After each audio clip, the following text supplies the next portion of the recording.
Close your eyes and imagine. What if the things in life that cause us the greatest pain, the things that bring us grief, are challenges? Challenges designed to help us grow, to ultimately become what we were always meant to be. We feel like we've been buried, but what if, like a seed, we've been planted? And having been planted, we grow to become a mighty tree. Now, open your eyes. Open your eyes to this way of viewing life. Come with me as we explore your true, infinite, eternal nature. This is Grief to Growth, and I am your host, Brian Smith. Hi there. Before we start, Brian would like to share a couple of things with you. First, did you know that Brian is a life coach, a grief guide, and a mental fitness trainer? Brian would love to help you with whatever life issues are challenging you. Brian has years of experience as well as training. You can contact Brian at www.grieftogrowth.com to learn more. Brian is the author of the best-selling book, Grief to Growth, Planted, Not Buried, which you can get on Amazon or Brian's website. This is a great book if you're in grief or to give to someone you know who is dealing with grief. Lastly, Brian creates free and paid resources for your growth. Go to www.grieftogrowth.com/gifts, www.grief2growth.com to sign up for his newsletter. Choose a gift just for signing up and keep up with what Brian is offering. And now, here's today's episode. Please enjoy. Hi, everybody. This is Brian back with another episode of Grief to Growth. And today I've got with me a gentleman. His name is John Schaefers. And John reached out to me. He's had a really interesting experience, actually a set of experiences that are known as shared. He had a shared death experience, but also some experiences before that as well. So John doesn't have a bio. He hasn't done a lot of podcasts on this subject.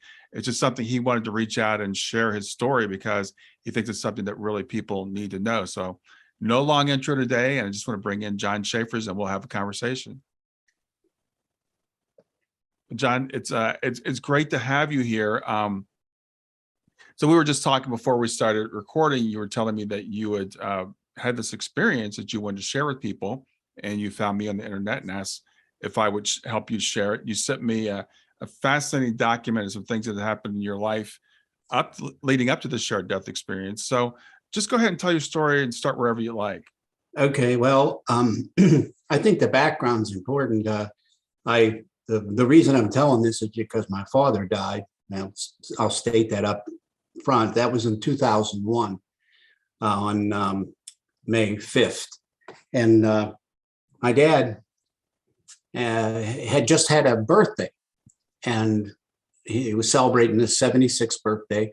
And we were all together, and my brothers teased me about going up and seeing my mom and dad so much, but I would go up and check on them because, they're older, and he needed help mowing or whatever I could do to help out. And I get mom out, take her shopping and things like that, just to get them apart for a while, Yeah. And anyhow, they teased me about it. So the last talk I had with my father was in the parking lot of that restaurant. And then the following weekend, which wasn't but a few days, I had to give a SAT test up at the high school. So I'm up there giving the test early in the morning, and around noon it was all done and I'm heading out. And I'm thinking, well, maybe I'll run up and check on my mom and dad. But since my brothers hounded me so much about it, I decided to make a right-hand turn, and I debated it at the intersection for a good while. And then I finally just went home, and I wanted to mow my lawn. Mm-hmm. So that's what I proceeded to do. And I got on the lawnmower and a riding lawnmower, and I had about 3/4 of an acre. So I had a lot to mow. And I got done with the front yard, and I was moving on to the backyard. And all of a sudden I have these chest pains, really bad chest pains. And it's so bad, I had to stop the tractor. And I had a friend who is a physics teacher also, and he was riding a lawnmower and had a heart attack. And I thought, oh no, this can't be, that's too coincidental. And I'm worried. but then the pains go away. And then, of course, because of the European ethics that we have, you got to finish the job. Mm. I continued on and kept just telling myself, well, there's only a little bit more, right? And so I continued, and I got almost all of it done. And all of a sudden, I started having those same pains again. And I had to stop the tractor again. And I really was concerned now. I thought, whoa, what is going on, And they hurt. It hurt really bad. And so I told myself, if I get done here today, I'm going to go sit down, take it easy for the rest of the day. It's just a warning sign. I gotta heed it. And so I proceeded to sit there on the tractor till the pains went away. And then I just told myself, honey, I have a little bit more to go. And I did it. And I started to put the tractor away. And here comes my wife. And of course, she has a honey to-do list. And I told her, I said, I'm going out back. I'm going to get something to drink. I'm going to sit down. I said, I'm not feeling good. I said, I need to take a break right now. And well, she accepted that. And then I went up into the yard, and it's like a little mini park.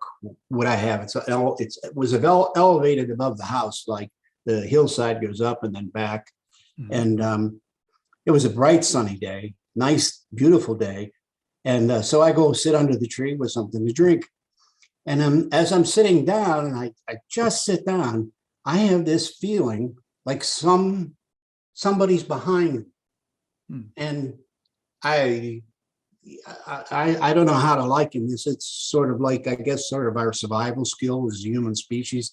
We become more alert for something like that for some reason, survival skill, I guess. But I just felt like somebody was back there, and I thought, well, there were some kids who were playing in the bushes way, way back. And it's not forested with big trees, but they're scrubby bushes all the way back, and a few trees here and there. And I thought they're probably back there playing. They had paint guns and they were shooting each other, And so I sat back down again. But then I got that feeling like, gosh, something's right behind somebody, or something's behind me. And I turned around and I looked, didn't see anybody. And I looked to my left and the right, and nothing. And finally, I sat down, and it was really, really odd. And all of a sudden, this, and I don't even know how to describe it. It was like a golden, sunny, enormous euphoria. It just overcame me, and just I don't know. It was so uplifting. It was so bright and dazzling and mesmerizing, and I just sensed this tremendous energy, and I don't know why the word energy comes by. I'm a physics teacher. I teach physics, mathematics, and earth and space science, and I've taught computer science. Anyhow, chemistry, biology, I'm in all those areas. Anyhow, they it was, the only way to describe it is just sheer energy. And all of a sudden, I turn, because I still had this feeling like something's behind me, and I can see like people behind me. And some of the people are, and I just sensed this. I didn't see their faces, like to recognize them, but I sensed them. I felt them, that they were closer to me, who had passed away. And then further back, the lineage went back in time. I could see, like, I don't know, thousands of years of people behind me, like my lineage was out there in this area. And the closer the people were, the more concerned or the more interested they were in what was going on. But the others were still there, and they were present. And then I slowly rotate back to the front, because I feel the presence of two entities. And I don't know how to describe it, but at the time, I felt like it was my father and his brother. His brother died a tragic death, and they were very close. They worked together on lots of stuff and everything. And Dad was sort of like the middle one, and Uncle Bernard was he was the youngest one, and he had died in Ohio, and I had a premonition about that. Anyhow, I just sensed them there. Now I couldn't see my father's face.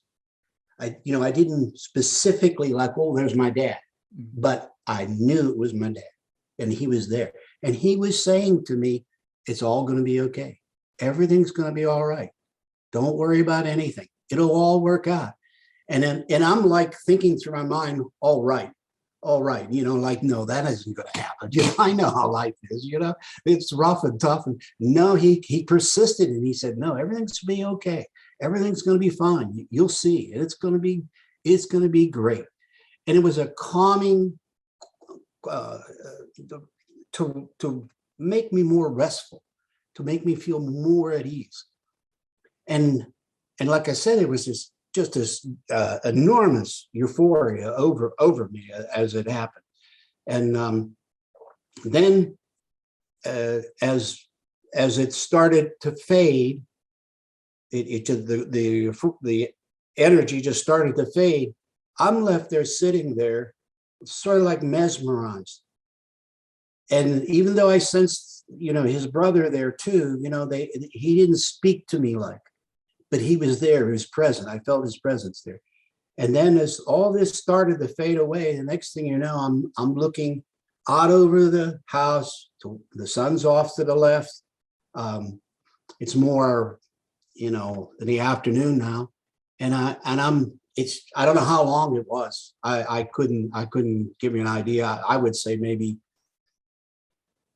10 minutes, maybe less. Maybe 15, I don't know, but I just felt I sat there for a while. And then it was sort of like collecting my thoughts. And the most important thing was that immediately I started thinking about, where did this energy come from? What caused this? Where was this originating from? Because it was an enormous amount of energy. The only thing I could think about that could even come close would be the energy of the sun. I mean, that's how powerful this felt to me, sitting there. And I know that sounds ludicrous, but I just felt like it was a universal power. And I was totally overwhelmed. And I'm trying to put all this into the slots, trying to figure out, well, what happened here? What is this? What did it mean? But I sure as shoot know that this religious concept that we get taught, no matter what religion, it's not right. The what's coming or where we go, there is something, and it's not like we're being told. It is completely different. And I haven't gone back to church. I'm a spirit, meaning I believe in God, and I think God is something more pervasive than anybody can even describe. I think it's a power, like an energy. And we go to this place, and it's not like, or have you been good, or any other hoops we got to jump through. It's completely different. That's the feeling I have. And I'm not as afraid of death now. For some reason, that was conveyed to me also. In other words, like, this, it's a natural part of thing, and this is going to happen, and we'll see you too.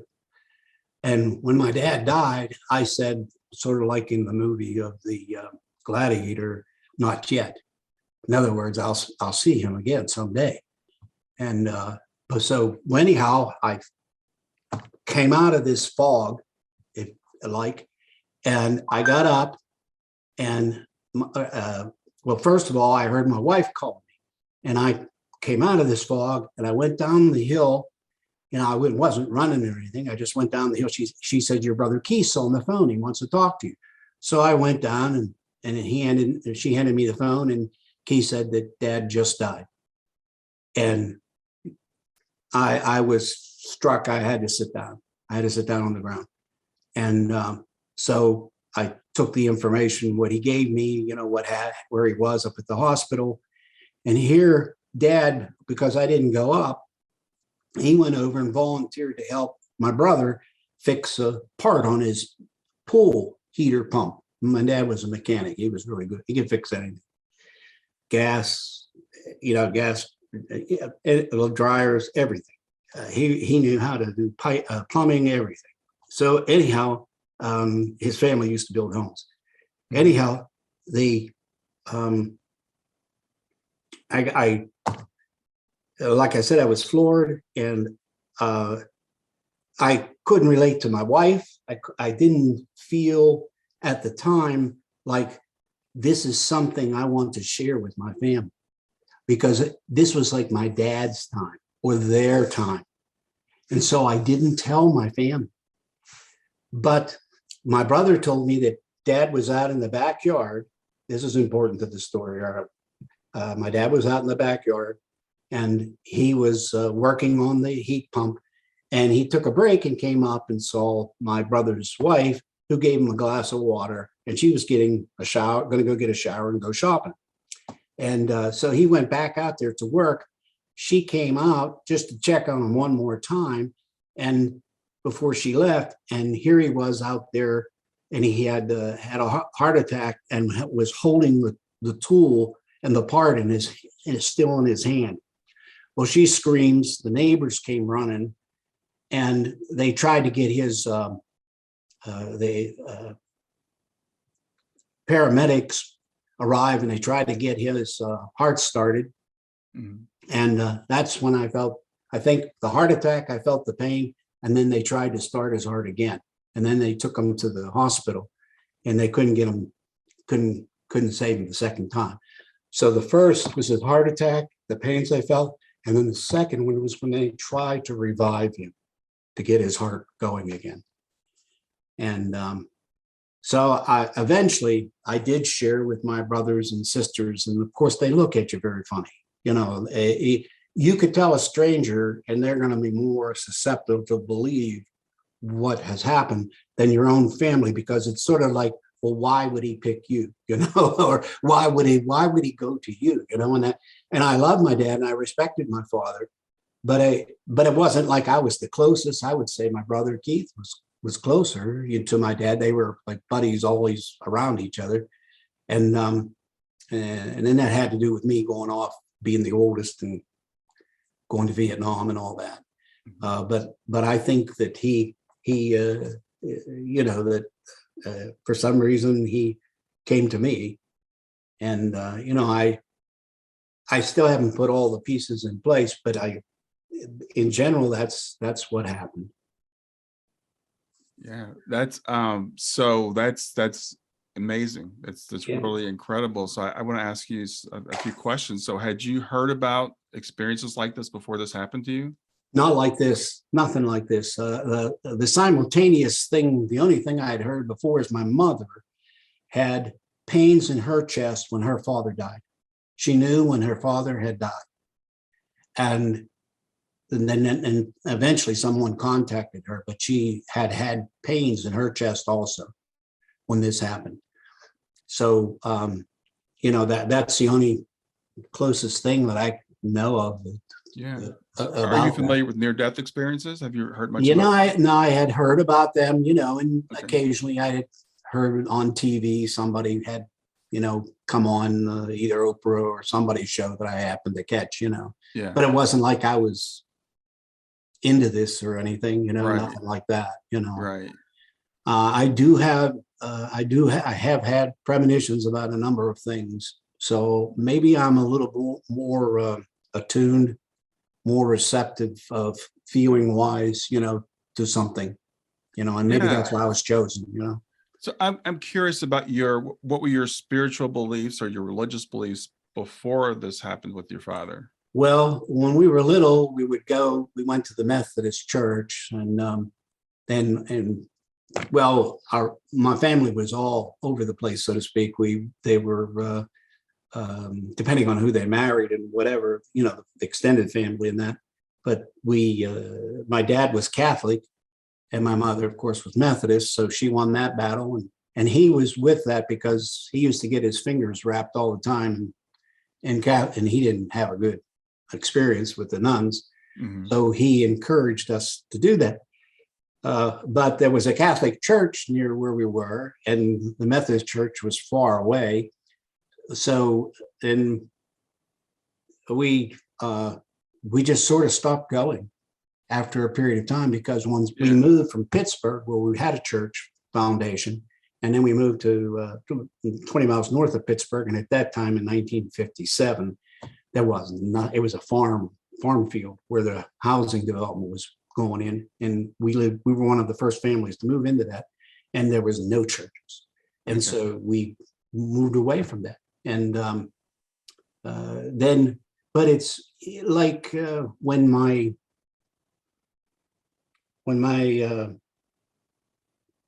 dad died, the minister, they asked some minister to say a few words for my dad. And he marveled at that we hadn't gone to church, and yet we were such good people. That we had good convictions and we were quality, good people, And I don't think you need that go-to church thing in all cases. Everybody has their own, thing. Right. And I think that in our case, we just tried to do what was right, and that we had the initial bringing up, and of course, mom and dad were there to steer us, but we didn't go to church. And then I married my wife, and she is Catholic. And so I would go to church with her, and I would do what I could there. But then after this happened, I didn't want to go no more. It doesn't feel right to me anymore, because I think that there's something else that it's different. And so what were your thoughts about the afterlife before this happened? I mean, did you I believe in what the church said? I always had hope that there would be an afterlife. That's my, it just can't end. I was like hoping that would be the way it would be, because what else is there? You either have to have a little hope in that area, and of course, if there is an afterlife, you want to do the most you can to be the best you can be, and you don't want to be a bad person no matter what, and there's no you have to be who you are, and you that can't change. And but the afterlife through the church, first of all, it's a little foggy on what they think. They're too busy trying to make out like you're a criminal or you've been bad in order to be good, to get to good. And if you're not bad, I mean, if your premise is I'm doing the best I can, right, you're not a bad person. And you don't think of things as negative. You think try to be more constructive, the positives in life. And so therefore, I just had funneled my own belief into that there is a God. I had this feeling there is a God, but I wasn't satisfied with any religion, no matter whose it was. And and I did learn about it. My sister married a Jewish fellow, and so we have all, they're all in the family. But so I tried to share this with my family. I wrote it down, gave them copies, sent them emails with the information. And I have done that. And the most I get is like an acknowledgement that I sent it to them. That's the most I could hope for, but at least I have told them, and that's the best I can do. So this you described it as a kind of a golden energy. Is it something that you saw or that you felt? Was it in your objective eye or your mind's eye? No, I felt like I was surrounded by this. Every word is described as like a euphoria, like a tremendous amount of energy, and it was like a golden yellowish atmosphere. It was just so uplifting and so mesmerizing, that what I was in, and then when it went away, it just sort of dissipated. It just gradually dissipated, and then I'm left there, back to where reality is, and thinking, what happened? What was that? So, and tried to figure it out. And then yet I'm accepting what happened, but I'm still questioning what happened. It was that kind of a feeling. Well, I would imagine being a man of science as you are, you're probably trying to figure it out. Oh yeah. What was this? How did this happen? Yeah. And you after the funeral and everything, I've gone back and thought about it a number of times too, and it's really kind of hard to there's nothing to examine. All you have is what you have. So, and like I said, I've had many premonitions about things like before my uncle died. I just give you a couple. Yeah, please. I had a lucid dream, where I had dreamt that I was throwing this party at our house in Ohio. And when I gave the party, and it went well, everybody was leaving, but I didn't see my dad or my uncle leave. And I thought, well, where are they? And then I saw my dad and mom, but I still didn't see my uncle. And the basement started to fill up with water. And I thought, where's all this water coming from? Why is it filling up the basement? And that's the way the dream ended. Well, he died 3 days later, and everyone at the funeral cried. They were heartbroken. Yeah. And that water was a symbol of, which is what I figure, a foreshadowing of the tears, the enormous output of grief. Right. And to follow that up, his wife, I think it had to be a number of years later. I get sort of fell out of touch with her because, after someone passes after so many years, they go in a different direction, so to speak. And I had moved back to Pennsylvania, and I had this dream where someone was at the foot of my bed, and it was my uncle. And he's telling me, call Aunt June, talk to Aunt June, tell her that you saw me, that you talked to me. I after the dream was over, I wake up and I'm like, now how am I going to call my aunt and tell her that this happened? I'm going to upset her. I'm going to, it's not right. I shouldn't do this because it would hurt her feelings. Maybe this is, just a crazy dream that I had, But as the day went on, I couldn't get it out of my mind. It just wouldn't go away. And it kept coming back to me and back to me. You got to call her. Finally, I gave in. And I called her and I told her about the dream and eventually and talked to her about it. And she was getting ready to move to West Virginia. And I talked to her and told her, and she says, you know what today's date is? I said, no. She says, this is his birthday. Mm-hmm. And I don't remember ever celebrating his birthday. Mm-hmm. You know what I mean? He lived in Ohio. We lived in Pennsylvania. And when I moved to Ohio, he was in and out, helping me build the house that we were building in Ohio. But it was his birthday. Now I didn't remember that. You know what I mean? It didn't occur to me. Right. So that's one kind of thing that has happened to me. And there have been a number of others. So in the document you sent me, you mentioned several dreams that were very vivid, things that were going to happen. And I think you even said you dreamt a lottery number at one point. Oh yeah, I did that, and I hit that too. Yeah, and just last week I hit I hit for 5,000 on my birthday. I played a number that's in March, and then here the other day, about 2 weeks ago, I hit another 4-digit number. They're hard to hit, and I hit 2 3-digit numbers in a row, and then I boxed one here the other day too. So kind of lucky, I guess, in that sense. But the premonitions and things are really something. Like before my dad died, I had a huge dream. My dreams are like Technicolor. They're like in Technicolor, and they're like movies. Mhm. I don't know how else to explain them, but they go on and on and on, and detail.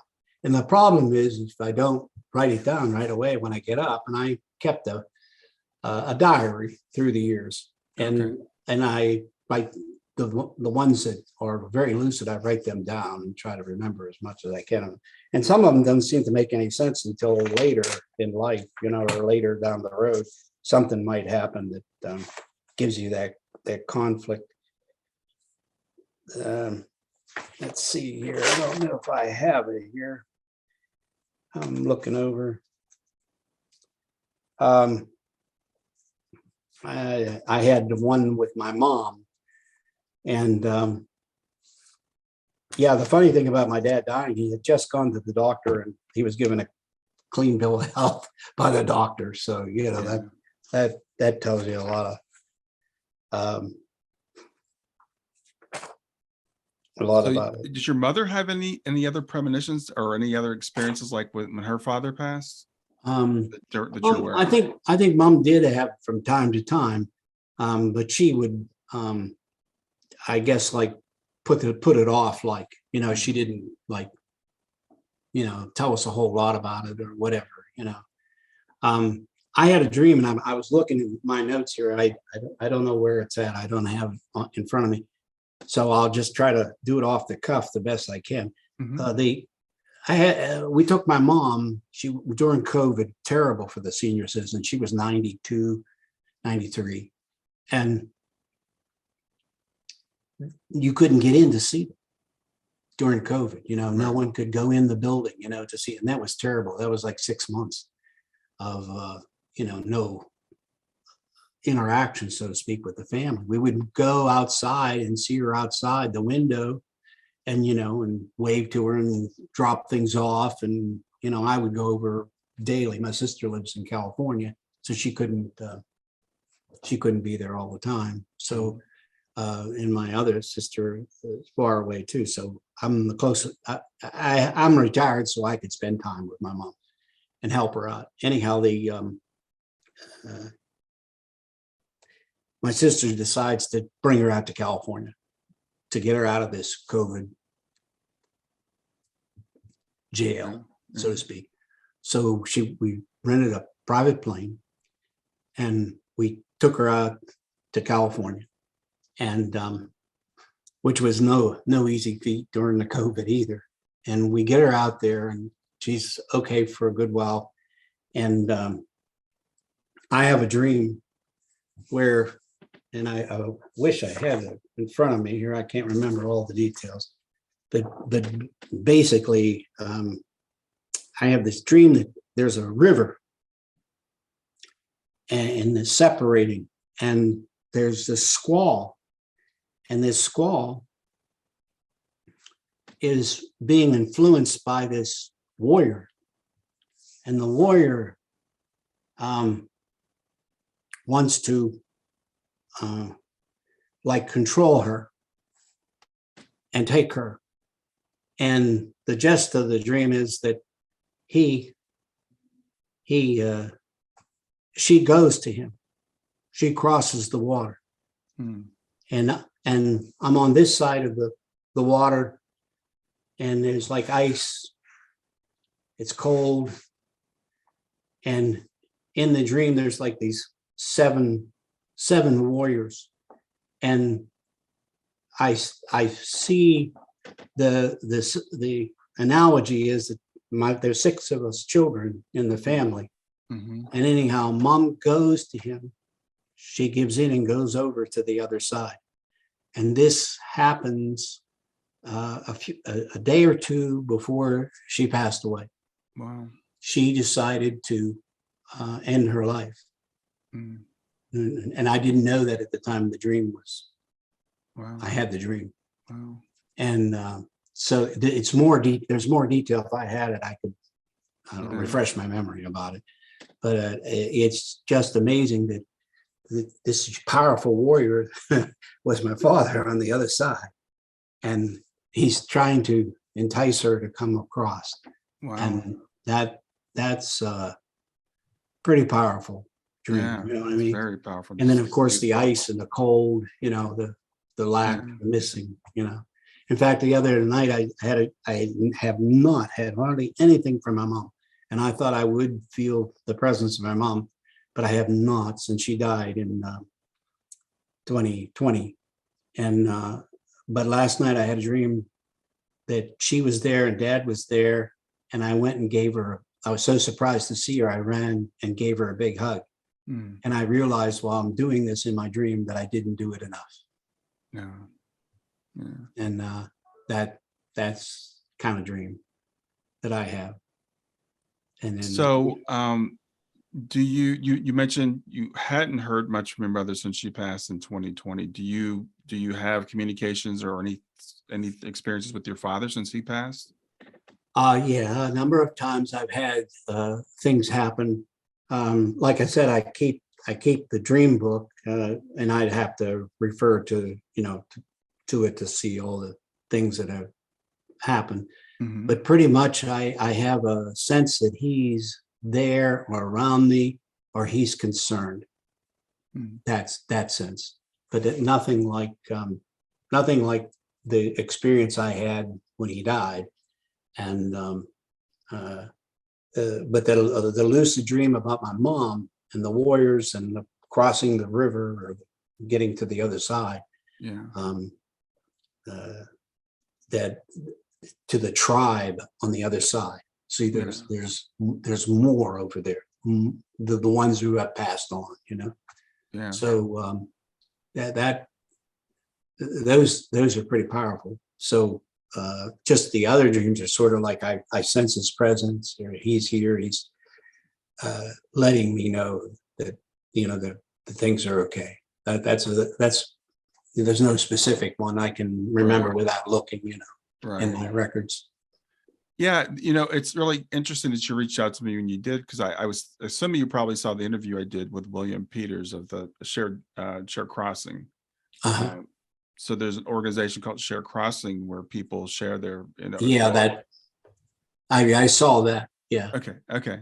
So yeah, the shared death experience is not nearly well known as the near death experience, but it is fairly common, more common than most of us have been led to believe, and some people don't even know that it's possible that we can have these experiences before, at the time of someone's passing, or after someone passes, that we can kind of at least go on part of that journey with them and share in that crossing. And as I listened to you talk, and I was asked about your mother having experiences, because a lot of times this sensitivity seems to run in families. So it sounds like you might have picked up that gene from your mother. Maybe that's why you're the one that's getting this. Yeah, I think probably like one Easter or one winter day we were forget we were coming up, wasn't Easter. I'm wrong there. It was a winter day, and I had this terrible, horrible feeling, and I just couldn't shrug it. And this was in Ohio, and it was starting to snow, and I just dread, like I didn't want to leave the house. And finally, we got my wife. Let's go. We got to go. We can't wait any longer. If we're going to get there. Excuse me. So I get in the car and we go. We drive here. Right after we pulled out of the driveway at the bottom of this hill, it's a steep hill. The people up the road crashed into the guardrail right at where we would have been. Mm, So it's funny little things like that have happened. And, premonitions, like I've learned that it's better to, if something slows you down, take it, because there might be a reason yeah. to slow down, Yeah.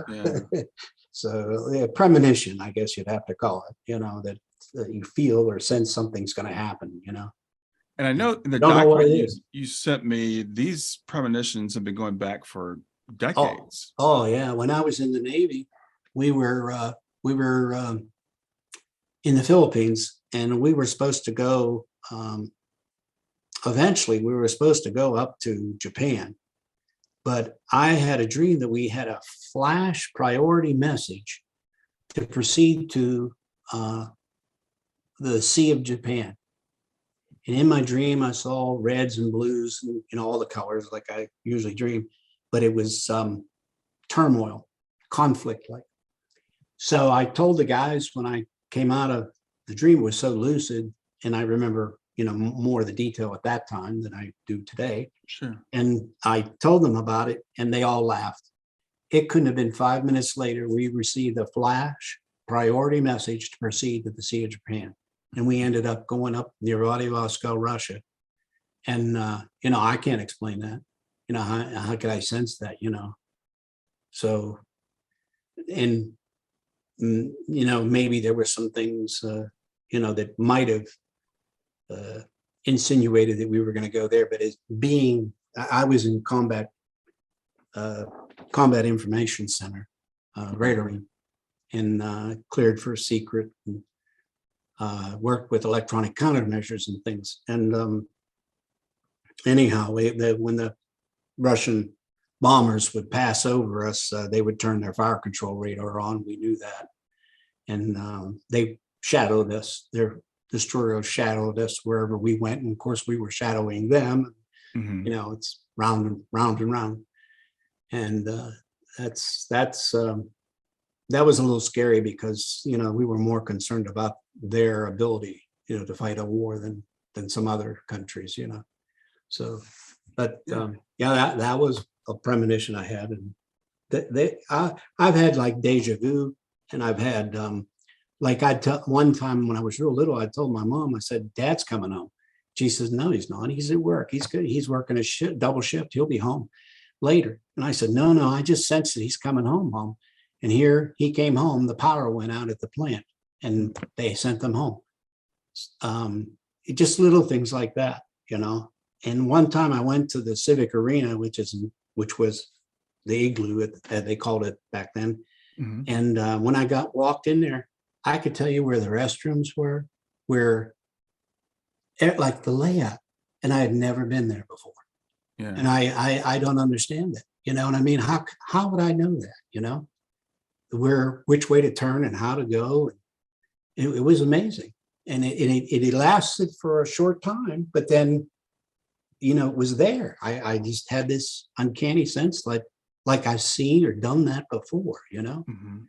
Mhm. So, these are some things that have happened, So what would you like for people to take away from the course experience with your father, but the collection of your experiences? I mean, this has been decades you've been having these types of experience. I guess that one time, just to put it in perspective, one time I went with a girlfriend and we went to a fortune teller, a lady who could foresee things, And I walked into the room and she immediately told me I was patriotic. I wasn't wearing any patriotic stuff, nothing. There was no clue. And then she proceeded to tell me what was going to happen in my life, some things, and some of them, they came true. But what would most impress me was that she was sensitive. I could feel her sensitivity. I don't know how to explain it other than that, but I could sense her ability to sense other things. You could sense her senses. Yeah. Yeah. And I just felt like she was really extremely sensitive attuned to things. Mhm. And either it's a skill or it's an innate ability that she had. But when I was in her presence, I felt that. Mhm. Not too many people, I can honestly say I feel something like that with them. Mhm. It's unusual. That was very unusual.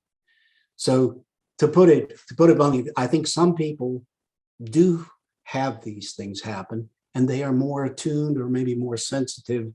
They're more capable Mhm. of picking this up, this vibrations, these insights, whatever, we want to give the name to, Yeah. So other than that, that's just an ordinary person, Well, I think you're really interesting because the stereotypes of a military guy, the guy of science, and then you're so sensitive and so attuned to this, and have been for, again, a long time, and writing down your dreams, and which is very important to remembering them, and to Yeah. having more of those lucid types of dreams, and paying attention, is all very important, and picking this stuff up. Yeah, I even dream about famous people, and I don't understand that either. But it's like they come through to me sometimes. But uh, yeah, it's interesting at times. But as I get older, it's not as there as it used to be. I don't seem to. It's not like I'm getting a message every day or something like that. But I still sense, I still see in color. I would say the dreams are probably a little shorter than they used to be, Yeah. but it's still there. And from time to time, something comes through, and there's one other event in my life that has happened, and it's multiple events, and I don't know if I want to tell you about it or not, but I've had another occurrence of something that has happened, and this has pretty well laid the reason for a lot of what I've done, and the Right. fact that I feel that we're all worthy. Everybody has Yeah. a reason, for living, or a purpose, or no matter what it is, good, bad, or ugly. But we all have some direction that we're going in, and I think everybody's important. Well, I appreciate you sharing the message that your father shared with you, because I think that's a very common message from these types of experiences, and that's everything's going to be okay. And again, from our human perspective, we kind of scoff at that and say, "Oh, you don't know, you don't Yeah, know what my life is like. You don't know what I've been through." But ultimately, everything will be okay, and that's why I think when our loved ones get that higher perspective, and maybe they kind of forget a little bit what it's like when we're here, when we're going through it. yeah. I can't be harsh on them, because I would be skeptical of them too. If it hadn't have happened to me. Right. But I just keep trying to let them know, and let them ask me questions. Yeah. Turn it over to them. What I always say in terms of what I do, because I try to spread this message, and I appreciate you letting me share your message, is it's our job just to plant seeds. It's not our job to make them grow. We can't make Right. them grow. So, right. Right, So right. we can put it out there. We can let them ask questions, and then we can be there when they're ready to inquire or not, because either way, they're going to find out one day, and then and it'll be Yeah. okay. Yeah. And I guess it's like the teacher in me, because Mm-hmm. a lot of people say, oh, well, we got to teach this math in this grade level. And this affected my philosophy on teaching too, is sometimes the mind isn't ready for certain concepts. And so forcing a child to, maybe they don't do well in math today, but 1 year from now, they're excelling in this, Right. because the mind is ready for that then. Right. And before that, no matter how you beat that horse, it isn't going to go in there. And that, as a teacher, I could see everybody has their own development time frame. Yeah. And That's a great so point. that's a lot of people say individualization of teaching. It's more on when is their time frame, when are they going to be able to master Right. that. Right. They'll And get it. it's kind of hard sometimes when our eyes are opened up, and we want to share it with everybody. Right. We want everybody to know what we know, and we have to, as you just said so well, everybody in their own time. And that's a lesson that I've had to learn as I've gotten older. It's like, everybody in their own time, and uh what you're doing is you're making this available to people, and you're telling your story, and I appreciate this again so much, because I think these stories, while they're for us individually, they're also for us collectively. I think these lessons are important for everybody to hear, and to know that these experiences happen to, quote, ordinary people. Yeah, when my mom told me about her experience, I listened, Hmm. and I couldn't put that in perspective until it happened to me, Right. Right. But I think it's important that my mom told me. I think it's important for me to get that message out too, because other people may cross this threshold, may experience something like this, Yeah. So, but And no, in a way, you're probably bringing some comfort to your family members, even though they're not really willing to accept it right now. But when something tragic happens in yeah, their life, they'll remember what John said, yeah, or when they are ready to make their crossing, maybe they won't be so fearful because they'll remember what John said. I think it's planting these seeds in people's minds, something that they can draw on when they need it. yeah. So, thanks for letting me share with you and get it out, for people, that they can learn more, maybe. Yeah, absolutely. I appreciate you reaching out to me, and I've enjoyed this time together, enjoyed getting to know you, and it's been great. Well, thank you, Brian. All right, Thank you. John. Have a good rest of your day. You too. Take care.